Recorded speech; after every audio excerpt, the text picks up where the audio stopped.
অনেক দিন তো হলো, এর মধ্যে তো সরকারি নিয়মটা কি, কে ছেড়ে দেওয়ার নির্দেশ দিল সেটি তো আইডেন্টিফাই হয় নাই। সেই সক্ষমতাটা নিয়ে আমার আমার সন্দেহ আছে। একটু পিছনে ফিরি। ১ সপ্তাহ আগে নূরা পাগলার ঘটনার আরেক ১ সপ্তাহ আগে নুরুল হক নূর তাকে যে আহত করা হয়েছে সেটিও কিন্তু জাতীয় রাজনীতিতে ব্যাপক আলোচনা তৈরি করেছিল।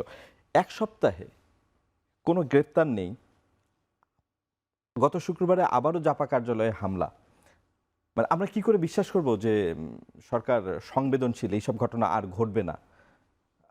ঘটনা ঘটছে, তারপর না, না, ঘটবে না তো আপনি তখনই অ্যাসিওর করতে পারেন। দেখেন, আমি সরকার আপনাকে এত নির্লিপ্ত কেন? না, না, আমি নির্লিপ্ত না, আমি একটা ছোট্ট একটা ঘটনা মানে অ্যারেস্ট হচ্ছে না, সপ্তাহ পার হয়ে যাচ্ছে। না, ওই যে যেই লোকটি নূরকে পেটালো, আমি আমি আমার মহাসচিবের বক্তব্যকে কোট করেই বলতে চাই।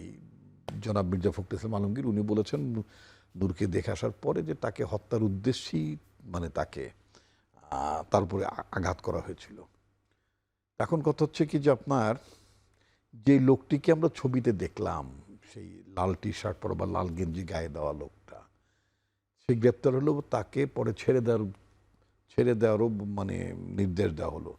তো কে ছেড়ে দেওয়ার নির্দেশ দিল সেটি তো আইডেন্টিফাই হয় নাই।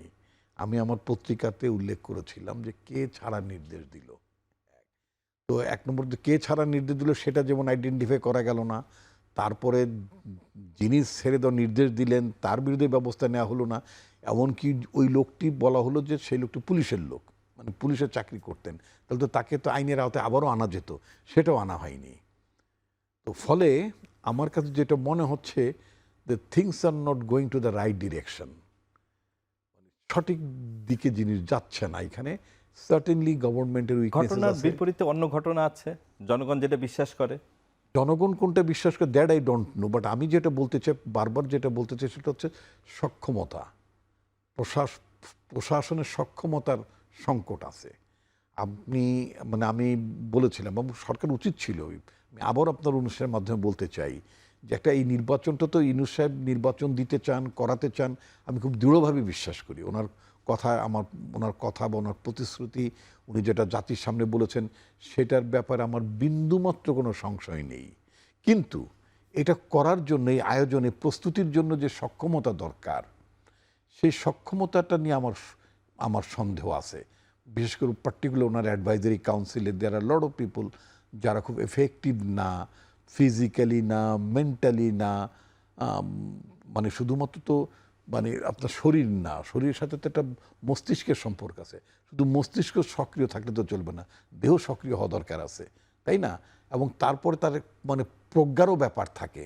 তো সব কিছু মিলিয়ে যেটা ইউনূস সাহেব নিজেই, তাকে বোধ হয় প্রফেসর মোহাম্মদ ইউনূস সাহেবকে বোধ হয় আপনার আমাদের বন্ধু নুরুল কিন্তু কবির সবগুলো একটা রাজদল কিন্তু এখনো সাক্ষাৎকারে দ্ব্যর্থহীনভাবে জিজ্ঞেস সমর্থন করেছিলেন, দিয়ে যাচ্ছে এই সরকারকে। সেখানে তিনি বলেছিলেন যে মোটামুটি প্রস্তুতি ছাড়াই হঠাৎ করে একটা কম্পোজিশন হয়েছে advisory council. Fine, at that time উনি দেশে আসছেন, ওনার নিজের একটা অপারেশন ছিল, তাড়াহুড়ো করে উনি বলেছেন যে তাড়াহুড়ো করার মধ্যে একটা মানে অ্যাডভাইজারি কাউন্সিল করেছেন।